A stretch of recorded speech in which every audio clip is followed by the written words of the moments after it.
Hi everyone. In the given problem statement of valid anagram, we are going to given two string s and t. We have to return true if s is anagram of s.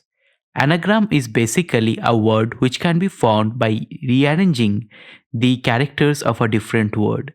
So in this case, let us take the example of s. We can form a dictionary, so we can count the number of values. So a is occurring twice or thrice in this case. B in occurred number of times is 1. Then G occurred 1. R occurred 1 and M is occurring 1. So we're going to make a list. Now, once we are looping through t, right? So first we got n. So we have decrementing the value of from 1 to 0. Then we got decrementing the value from 3 to 2. Then we got g decrementing the value. Then we are getting r decrementing the value. Then again we got a decrementing the value. Then again we are getting a out here, right? So again decrementing the value, and at last we are getting m, so decrementing the value. So right, this character, right, s can t can easily get formed from the inputs of s. Similarly, take as the example of s for the rat.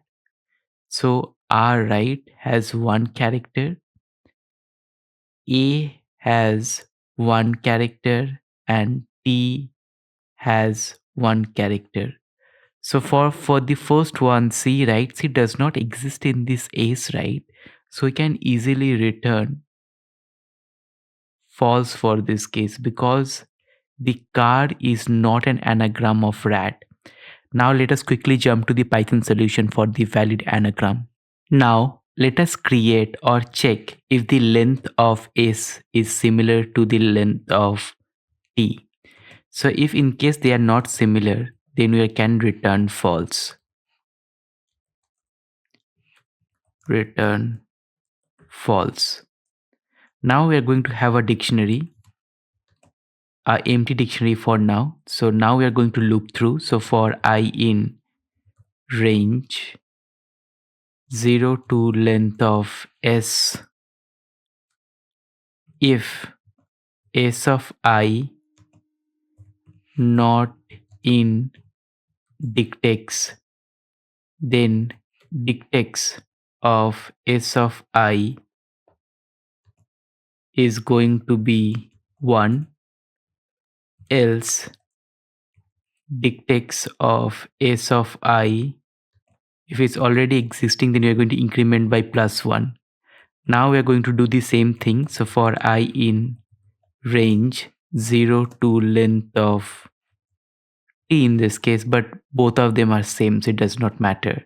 So if t of I in dictex and dictex of t of I is greater than 0, in that case we are going to decrement the t of I value in dictionary by -1.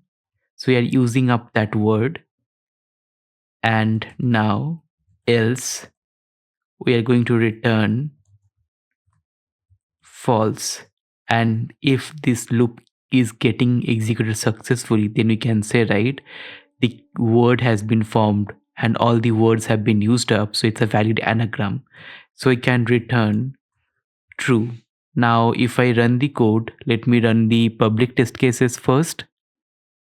I hope there is no spelling errors. There isn't, and let me submit the code. As you could see, the code executed successfully. So it is giving 48.03, but if I look at the time complexity of it, right, it would be big O of n because they're looping through the loop 1 times, even though there are 2 loops, but it is not in a nested format. So it would be 2 big O of n, which is pretty efficient for this type of code. So that's all for this video. See you in the next one.